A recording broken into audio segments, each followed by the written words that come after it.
एक प्यारा सा जंगल था। उसमें एक शांता नाम के साधु रहा करते थे। वो साधु इतना कृपालु और दयालु थे कि उनका चर्चा पूरे शहर और गांव में फैला हुआ था। जो भी व्यक्ति उस जंगल से गुजरता, साधु उनसे अपने कुटिया में ठहरने के लिए बोलते कि हे मुसाफिर, अगर आप थक गए हो तो मेरे कुटिया में चलो और आराम कर लो। जिसे भी लगता कि आज वो इस जंगल से पार नहीं हो पाएगा तो बाबा की कुटिया में वो ठहर जाता, वहाँ रहता, जलपान करता, भोजन करता और जैसे ही सुबह होता फिर वो अपने घर के लिए रवाना हो जाता। यह जो भी लोग वहाँ से आते जाते ये दिनचर्या लगा हुआ था। उसी जंगल में दूसरे छोर पर एक उंगली माल डाकू रहता था। उधर से जो भी लोग जाते या आते उनका सारा सामान छीन लेता, यानी उनका खून खराबा भी कर देता। वो उंगली माल डाकू के चलते जो भी लोग उस जंगल से जाने की कोशिश करते उनका सारा सामान छीना जाता था। यानी जो भी लोग जाने से पहले उस जंगल में काफ़ी डरते। अगर किसी को जाना भी होता तो वो समूह बनाकर जाते, अकेले नहीं जाते। यह दिन पर दिन समस्या बढ़ती ही जा रही थी। तभी सभी गांव वालों ने एक बार राय किया, यानी गांव में एक दिन सभा लगी और सभी लोग बैठे। तभी सभी लोग बोले कि आखिरकार हम उस उंगली माल डाकू से कैसे निपट सकते हैं। तो उसमें एक उम्रदार व्यक्ति था जिसका उम्र 60 प्लस था। वह व्यक्ति बोला कि संगठन में काफ़ी मजबूती होती है, हम लोग क्यों ना सभी आदमी उस जंगल में एक ही साथ चले। तभी सभी लोगों ने कहा कि इस व्यक्ति का आइडिया काफ़ी अच्छा है। अगले दिन सभी ग्रामवासी यानी जंगल की ओर चल दिए। जंगल में जाकर सभी ग्रामवासी यानी चिल्लाने लगे, उंगली माल निकल, कहाँ है तू, बाहर निकल। यानी सभी लोग जाकर चिल्लाने लगे। यह बात सुनकर उंगली माल यानी एक झाड़ी के नीचे छिप गया और ग्रामवासी चिल्लाते रहे, उंगली माल तू कहाँ है, अपने गुफा से बाहर निकल, आज तेरी खैर नहीं। उंगली माल जब इतना बात सुना तो वो समझ गया कि आज गांव के सभी लोग आ चुके हैं, आज हमारी जान को खतरा है।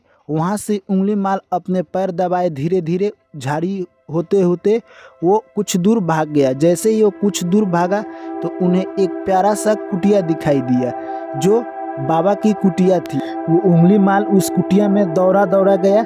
तभी वहाँ से साधु बाबा निकले और बोले कि तुम कौन हो, इतना घबराए हुए क्यों हो। यह बात सुनकर वो उंगली माल थोड़ा सा अपने सांस पर कंट्रोल किया और बोला कि हमें ग्रामवासी यानी मारने के लिए दौड़ रहे हैं, यानी हमारी वो जान लेंगे, आप कृपा कर कर मुझे बचा लीजिए। इसके बाद फिर शांतो साधु ने पूछा कि आखिरकार वो लोग तुम्हें मारने के लिए क्यों दौड़े हैं।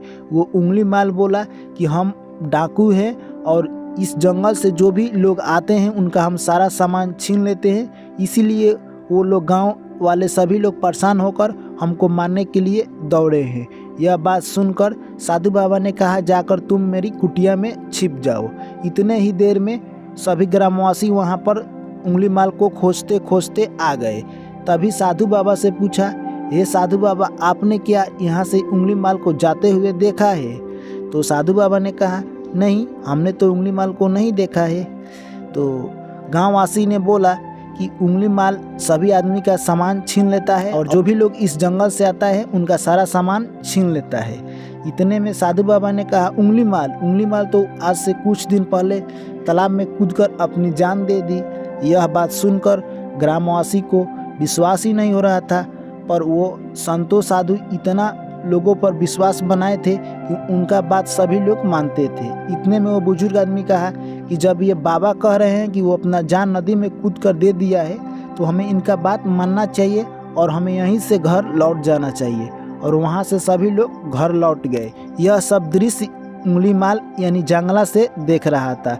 जैसे ही वहाँ से सभी लोग घर लौट गए तभी उंगली माल निकला और संतो बाबा से कहने लगा कि आप धन्य हैं और उनके चरणों में गिर पड़ा और कहा कि आपने क्यों झूठ बोला कि उंगली माल डाकू यानी नदी में कूदकर जान दे दिया। तो साधु बाबा कहने लगे कि अगर तुम्हारे अंदर से वो उंगली माल मर चुका है, अगर नहीं मरता तो तुम हमारे पास शरण लेने के लिए नहीं आते। यह बात सुनकर उंगली माल रो रो कर बाबा के चरणों में गिर पड़ा और बोलने लगा, हे साधु बाबा, हमें ज़िंदगी का सत्य मार्ग बताइए। साधु बाबा ने कहा आखिरकार तुम अपने असलियत ज़िंदगी में आ ही गए। चलो तुम्हें मैं सत्य मार्ग की राह दिखाता हूँ। साधु बाबा अगले दिन उस उंगली मार को एक पहाड़ की ओर लेकर चल दिए। पहाड़ की ओर जैसे ही साधु बाबा गए, पहाड़ के कुछ दूर पर 2 पत्थर के टुकड़े थे। साधु बाबा ने उंगली माल से कहा, तुम इन दोनों पत्थर को उठाकर अपने सर पर रख लो। कुछ देर चलने के बाद उंगली माल बोलने लगा कि मैं अब थक गया हूँ, मुझसे ये दोनों पत्थर लेकर ऊपर और नहीं चला जाएगा। इतने में ही साधु बाबा बोले, एक पत्थर फेंक दो। उंगली माल झट से एक पत्थर फेंक दिया। अब उसका बोझ पहले से हल्का हो गया और वो चलने लगा। जैसे ही कुछ दूर जाने के बाद फिर उंगली माल बोला कि ये पत्थर मुझसे आगे तक नहीं जाएगा, यानी काफ़ी भारी लग रहा है। इतने में ही साधु बाबा बोले, इसे भी तुम फेंक दो। जैसे ही बोले साधु बाबा, उंगली माल दूसरा भी पत्थर फेंक दिया और वो अब खाली हो गया और बहुत तेज़ी से चलने लगा। और कुछ देर में साधु बाबा और वो उंगली माल डाकू यानी पहाड़ की सबसे ऊंची चोटी पर पहुंच गए। वहां पर जैसे ही पहुंचे, उंगली माल पूछने लगा कि हे साधु बाबा, आखिरकार आपने मुझे यहाँ पर क्यों लाया है? साधु बाबा ने कहा कि जिस तरह तुम पहाड़ पर चढ़ने के लिए 2 पत्थर लेकर चल रहे थे तो तुम्हें चलान नहीं हो रहा था, उसी तरह अब तुम अपने ज़िंदगी में मार, शोर शराबा, खून जो भी ये कर रहे थे उनका त्याग कर दिए हो। अब तुम्हारा ज़िंदगी आसान हो जाएगा। और वहाँ से दोनों घर आ गए। दोनों कुटिया में आकर साधु बाबा ने कहा, तुम्हें मेरे यहाँ 5 साल कम से कम रहना होगा। वो साधु बाबा की सेवा करने लगा और योग ध्यान करता और सुबह सुबह उठकर साधु बाबा के संग स्नान करता और साधु बाबा जो भी योग ध्यान करते उन्हीं के साथ वो करता है, यानी उनकी सेवा में लगा रहता। 5 साल जैसे ही गुजरे, साधु बाबा ने कहा, तुम अब योग्य व्यक्ति बन चुके हो, अब तुम्हें जाकर अपना जीवन यापन करना चाहिए। तुम जाकर इस दुनिया में अब खुलकर जी सकते हो।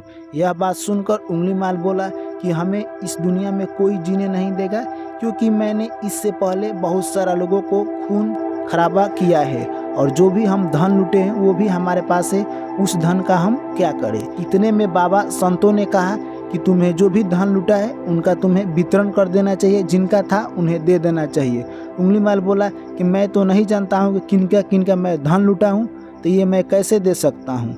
बाबा ने बताया कि वो धन गरीबों में तुम वितरित कर दो और यहाँ से तुम जाकर अपना जीवन व्यतीत करो। उंगली माल बोला कि हम इस दुनिया में नहीं जा सकते हैं, क्योंकि हमें लोग जीने नहीं देंगे। तभी संतो बाबा ने कहा कि मैं एक उपाय लगाता हूँ। उन्होंने एक राजा के पास पत्र लिखा और कहा कि तुम ये पत्र लेकर उस राजा के पास जाओ और बोलना कि ये पत्र संतो बाबा ने दिया है। वो पत्र लेकर राजा के पास चल दिया।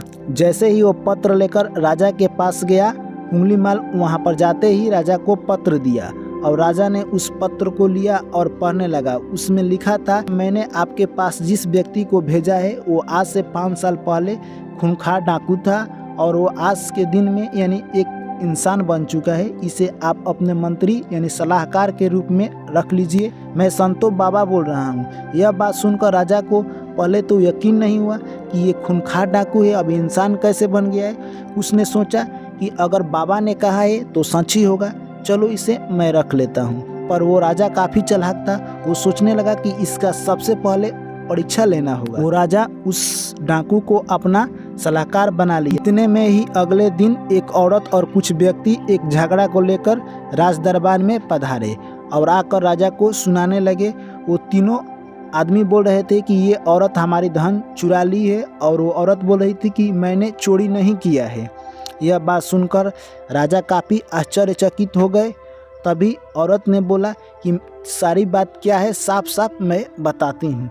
तभी औरत ने बोला कि ये चारों व्यक्ति थे और इनके पास कुछ यानी सोने की सिक्के थे, जो कि ये मेरे घर लाकर यानी आंगन में गाड़े थे और बोले थे कि ये धन जब मैं चारों आदमी एक साथ आएंगे तभी तुम किसी को देना, वरना किसी को तुम मत देना। और ये रोज़ हमारे यहाँ शाम को खाना खाने के लिए आया करते थे। और एक दिन की बात है, इनका एक दोस्त आया और बोला कि मुझे धन की ज़रूरत है और चारों दोस्त ने बोला है तुम मुझे धन दे दो। मैंने उनको धन दे दिया और वो लेकर वहाँ से रवाना हो गया।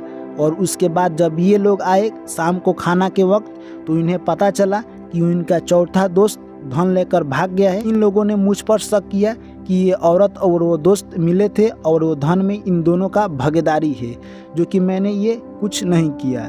राजा जब यह बात सुना तो वो सोचा क्यों ना उंगली माल का अभी परीक्षा ले ली जाए कि उंगली माल का इस पर क्या विचार है। इसका सही समय है, इसका भी इसमें परीक्षा हो जाएगा। उंगली माल बोला उस औरत से कि ये चारों दोस्त थे, तुमसे क्या बोले थे कि जब हम चारों लोग साथ आएंगे तभी तुम इस धन को देना, चारों लोग साथ आएंगे तभी तुम इस धन को देना, यानी ये लोग बोले थे तुम्हारे साथ। तो ये तुम्हारे पास अभी तो 3 ही आए हैं, 4 तो नहीं आएंगे।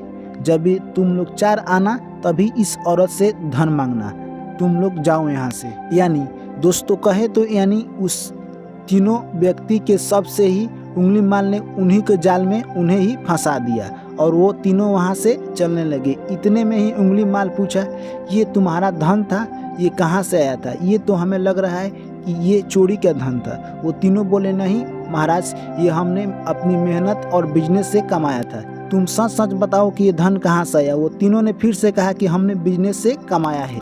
आगे उंगली माल ने कहा कि अभी तुम सच सच नहीं बताओगे तो मैं अपने सिपाहियों को बुलाता हूँ।